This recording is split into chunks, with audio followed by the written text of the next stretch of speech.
Hey, welcome to SupeRonpoNatural. That name's almost certainly going to change very soon. In this series, I'm going to watch every episode of Supernatural and talk about it. Basically, an episode recap with a bit of sassiness. Now, I will make a point to avoid spoilers for the plot for the most part, so you can watch this even if you've never watched the show, but I might do some meta commentary in general. You'll see what I mean. It shouldn't spoil anything.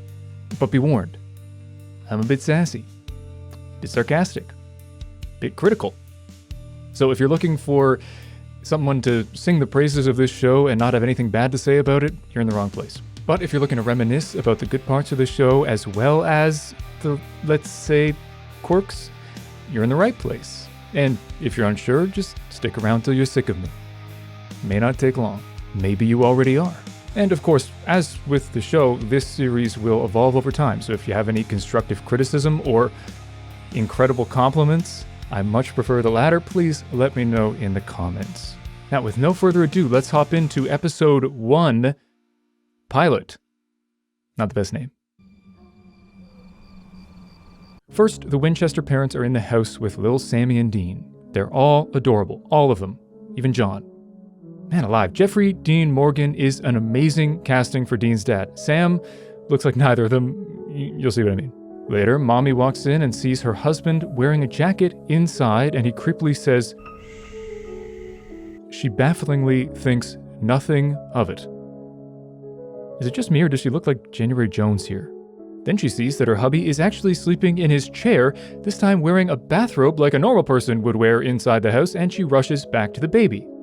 John hears his wife scream, rushes into the room, but then he doesn't see anything and he's suddenly totally fine, nothing to worry about at all. Then he sees a drop of blood and he's like, oh, right, my wife was screaming 10 seconds ago. She catches fire. He sends Dean out with Sam, runs back in as if to save her from the fire engulfing her body. Doesn't save her, obviously, and makes it out before the house explodes. And so begins a long stream of happenings that would be totally inexplicable. That fire would be found to have clearly started on the upstairs ceiling. The fire department would have questions, but whatever, don't overthink it. Jump 2, the future. Sam is totally dreamy now with super cute dimples and a hot girlfriend. Oh, Sam's not only totally dreamy, but he's totes smart too. So here's to Sam and his awesome LSAT victory. He scored a 174. Oh. I only got 163 because I'm an idiot. Okay, in season 1, Sam does what I call sexy soap talk. If it goes okay, I think I got a shot at a full ride next year. I don't actually watch soap operas, but I assume this is how they sound. He's clearly putting on a voice to sound extra sexy to the CW audience, but enjoy it while you can because soon he'll be doing the gravelly supernatural voice, which kind of grinds my gears. Although, to be fair, my gears are pretty easily ground. Sorry, back to the episode. There's a bang. Someone's in the apartment. It's tense. It's another incredibly attractive man. Oh, it's Dean, his brother. Brrr. Jesus, she's tall. Sam's 6'4". How tall is she? Google says 5'9". Pretty tall, but not actually as tall as I thought. This was a bad digression. Anyway, their dad's missing, so Dean is enlisting Sam's help to find him. Sam says no and complains about how his dad treated him. And frankly, he's not wrong. Their mom's death really messed with their dad, and as Sam says, they were raised like warriors. I'm 26, dude. Oh god, Dean is 6 years younger than me now. Ugh. Side note, I love Dean's voice in season 1. It's so much more natural than Sam's, and it's before they start doing the gravelly husky thing, and I like it. Dean gives Sam more info about Daddy-O. And yes, in case you're wondering, I am Canadian. Sam agrees to go with Dean, but he has to be back by Monday for a law school interview. Don't do it, Sam, it's boring. I dropped out after a year. It turns out I hate it. His girlfriend is understandably concerned, but he promises that everything will be okay. Spoilers, it won't. But again, I'm getting ahead of myself. Scene change. A young guy's on the phone in the car. I hate that I see these characters as young guys now. Ugh. He sees a woman on the side of the road. She's a freaking babe. Great personality. Will you come home with me? No, man, you have a girlfriend! Hell yeah. Damn it, man! He takes her to an abandoned house. She completely disappears. He doesn't seem to notice that. The blood clearly isn't in his brain. Crash! He speeds away. Suddenly she's in the back seat. He crashes and screams and dies. It happens a lot in this show. Back to the boys. Dean grabs breakfast, pop and chips.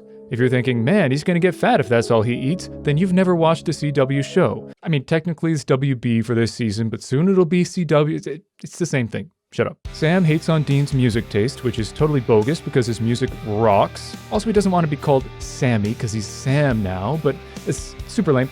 I go by Ron now, but my brother still calls me Ronnie because that's just what he's always called me. Get over it. They stroll up to the crime scene. Dean pulls out some fake badges, says they're federal marshals. The youngest, prettiest federal marshals ever. Seriously, look at those eyes. Agent Mulder?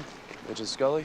Okay, I get that it's cute and the jokey fake names will be a staple, but it's so silly. Why draw attention to yourself? If one of them knows the X-Files, the jig is up.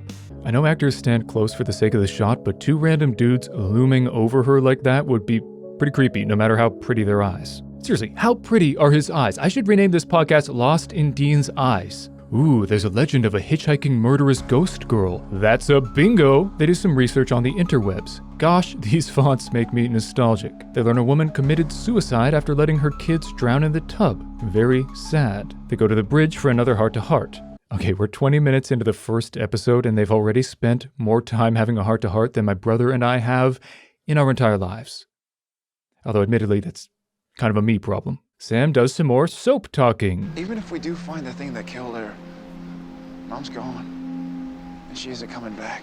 Okay, I kind of see where those shippers are coming from. They see a woman jump off the bridge. Then their car turns on, but they have the keys. It's Grand Theft Ghost Auto.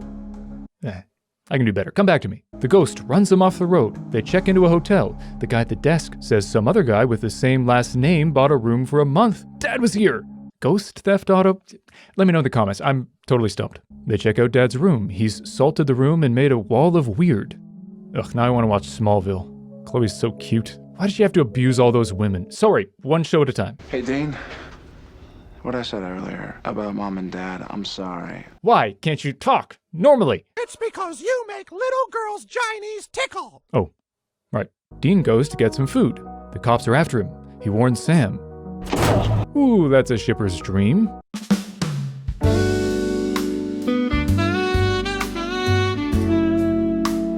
The cops think he might have something to do with the murders, just because he pretended to be a marshal and he has photos of the victims on the walls and he has a bunch of satanic stuff. And okay, yeah, it's a pretty strong case. The cop has his dad's notebook with a little message to Dean. Meanwhile, back at the farm, specifically the ghost husband's farm, Sam talks to him and learns where his wife was buried. He asks the man why he moved out of the house where his kids drowned.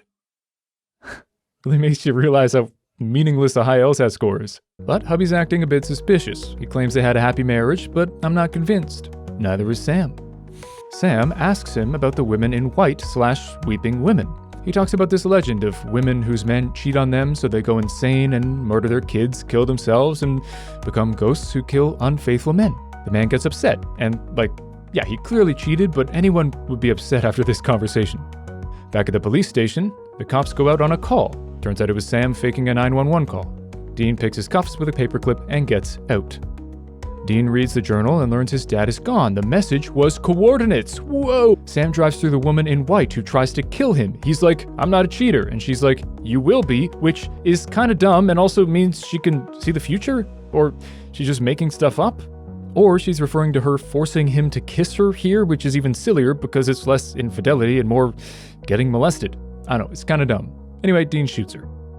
Then Sam drives the car into her house. She sees a photo with her kids. Now she has telekinesis. Seriously, this chick has more powers than Silver Age Superman. Her kids show up as ghosts. I guess that was Sam's plan, which is actually pretty clever. They say, "You've come home to us, Mommy." And there's this truly chilling animation. Like, seriously, well done whoever made that. Then they're all gone. Dean is worried about his car. The car's fine. The car will always be fine. Usually. Dean wants to keep going for their dad, but Sam has the interview, so they head back. God, my back hurts just watching all this driving. They get back. Sam goes upstairs. Dean's eyes are pretty. Dean drives away. Sam goes inside, calls for Jess. Ooh, she's in the shower. Maybe we'll get a nude scene. Just kidding, it's CW, but not yet. Oh snap, she's on the ceiling like his mom. She bursts into flames. Dean bursts into the room. Wait, didn't he drive away? How did he know? Whatever, it's not important. The room explodes. The boys are outside with the fire department, just like the beginning of the episode. It's bookended. Sam's playing with the guns, understandably upset. Then he says, We got work to do. and that's the episode. It's a pretty cool pilot, despite a few plot holes and some soap talking. Just to reiterate, I'm a sassy bitch, but I do love this show, so hopefully I'm not coming off too negative. It's definitely better than a lot of pilots I've seen. It's just, I could have done without some of those issues. Seriously, how did Dean get back to Sam's apartment so fast? But it was solid and definitely good enough to hook me the first time I watched it. I'll give it like 7 out of 10, because there are definitely a lot of better episodes out there, but, pilots are tricky. Oh, before I go, if you think I got anything wrong, like I was sassy about something that you think actually has a good explanation, seriously, let me know in the comments and I'll highlight it in the next video. I mean, I don't get a lot of views right now, so it probably won't happen until several episodes in, but if I do start getting comments, I will definitely highlight the good ones at the end, because, I'm going to get some stuff wrong, and I like to make sure there's accuracy in posterity. Also, if you want to see any of my other stuff, I recently did this original animated fairy tale, and you can check that out on the channel. I'd appreciate it. Anyway, I know people tend to stop watching around this time, so I won't ramble on. Hope to see you next time on SupeRonpoNatural. It's a mouthful, but I don't hate it. Anyway, stay safe, stay sane, and stay smiling.